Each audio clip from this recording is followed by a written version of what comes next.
13 weeks to go to my first marathon. And so I thought I would share 7 things this week that I have learned as I'm going on my deload week for 7 miles. So join along as I share 7 important things you need to learn about going on a marathon journey. One of the major things that I have learned along the way is hydration. It is hot. I live in the Ozarks, and so humidity is huge. And so really understanding that hydration cycle of water the day before a long run, making sure that you're getting the salts, the electrolytes, those pieces, and making sure that you bring enough water with as you're training as well. Yes, that can be annoying at times, but especially during the long runs, that it's important to make sure that you're staying hydrated so that you can continue to work out. One of the things I've also learned is the reasons why you don't wear new clothes on race day is you need to know which clothes are going to cause chafing, where you might be chafing, and then what is some preventative pieces to help with that. So I'll include what I'm using for that in the description below.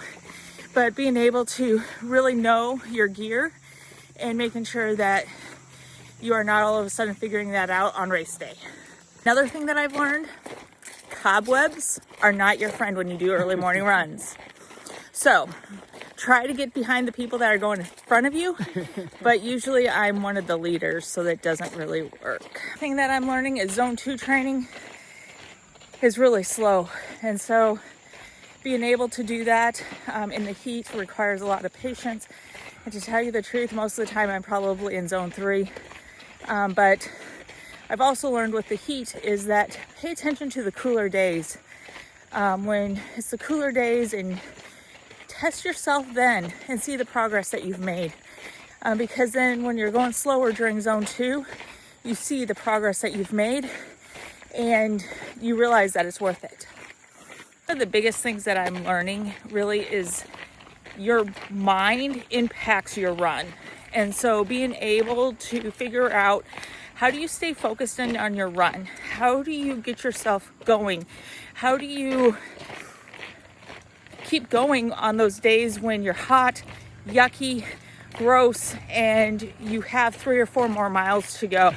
And so I have started to learn that I have my face on my Garmin is just the workout that I'm doing. I don't have how fast I've gone. I don't have any of that because I'm supposed to be doing an easy run. So what does an easy run look like for me that day? That's what I'm doing. Or if I'm in tempo or intervals, then I pay attention to that faceplate on my watch, and that's it. So figure out what works for you. So on race day, you know how to keep yourself going when you just feel like quitting. I've learned is friends make a huge difference when you're putting in the long runs, when you're doing your faster runs. Being able to have that support system is huge. I used to do all my running on my own. I do enjoy that at times, but I have found that it's a really good balance for me to be able to do some runs by myself and then also have it with friends. It helps keep me going, helps keep me accountable, and helps me with moving forward. Another thing that I'm learning is that run when you're used to, if you can, with your schedule, what you're going to be doing on race day. So during the week, because of my family's schedule, I run in the evenings, which is great for heat training, letting go of the stressors after work, those type of things. But I have found that getting used to my body getting up, getting moving, not having a full day's worth of energy before is really helping with learning what it's going to be like on race day with going forward. So the early mornings runs has really been beneficial to get my body used to this. Biggest things that I'm learning is that my kid seeing me work out is rubbing off on him. And so the mornings that I have mom guilt, or the evenings that I have mom guilt that I should be watching him at the park instead of out running or that type of thing. I've learned this last week or two, when I don't run because it's my recovery day, he's like, "Mommy, why aren't you running? Mommy, you need to go run."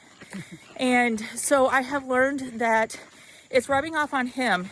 he does his little workouts now at times, and he's learning to ride his bike, which equates then in a little while for him to probably be going and riding with me as I'm running. So, you know, moms out there and dads out there, do this for your littles.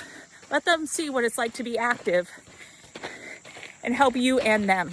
Right, it's the end of the 7 miles, remembering that I actually feel pretty good. So it's nice to see the improvements and being able to go forward with that. So like, subscribe, and if you want to continue to see my journey as I make to my first marathon.